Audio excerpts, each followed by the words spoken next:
Hey everybody, it's Ron and Debbie back for another edition of Ask Ron. Okay, Ron, our first question is from Jeff Clayton. He's from Houston, Texas. Hey, Jeff. Hello, Ron. What's your best tried and true technique for closing the deal, either sellers and buyers? We can all only hope to be as smooth as you are someday. Well, Jeff, I don't know how to answer that. I don't know what you mean, closing what kind of a deal. Every deal has its own words, its own terminology. So you're going to have to get a lot more clear than that, or I can't answer it. Frankly, it's nothing more than coming down to taking the property information sheet and looking at it. And if you get it filled out completely, it tells you whether the seller will lease purchase, which doesn't apply in your case in Texas, or owner finance, or if they'll sell for what they owe on it. I really don't know what you want me to tell you until you get a lot more clear. Okay, next question is from Tom Brewer. Hey, Tom. Ron, I live in the San Francisco Bay Area. It seems like it's impossible to find a title company that will do a double close. Do you know of any in the Bay Area or have any recommendations? Yes, Tom. Get an attorney, not a title company. Get your attorney, your real estate attorney, to represent you, and you'll see how much easier things go. And you got to get one that's investor friendly. So you should ask around it with the real investors there. I think you've got a club in San Francisco. See if you can get to it that still exists and find out who they're using. And keep going until you do, because that closing agent will make life a lot easier for you. Or they can make life miserable for you. So in fact, I've got a closing doing here today.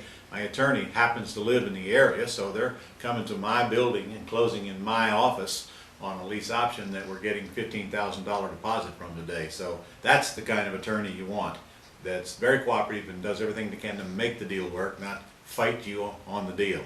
Ask around, you'll find one. Okay, great. All right, next is from Wally Cook.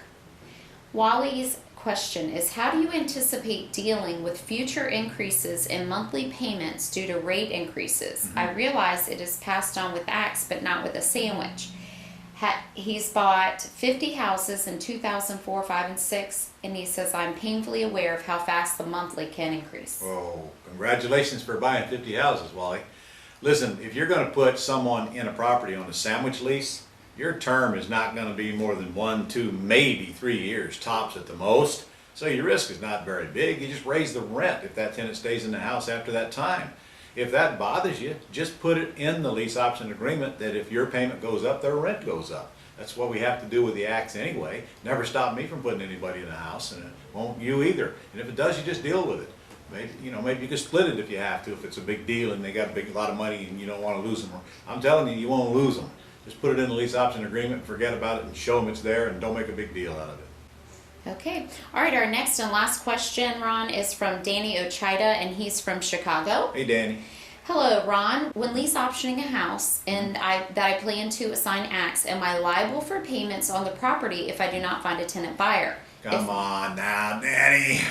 When you're doing an Axe deal, you're supposed to tell the seller that their rent will start 30 days after you find the new buyer that they approve and you close. No way are you liable for a payment. In fact, you're not liable for a payment, period. Worst case, you lease option from the seller and you want a sandwich lease, you do that in an entity. That does not make you liable. It does make you responsible to make the payment. So on an Axe deal, there's absolutely no liability at any time. Don't make the promises you're going to make the payment, and make sure they know you're not. And then you don't have to worry about liability. Okay, great. That's All it right. for this week.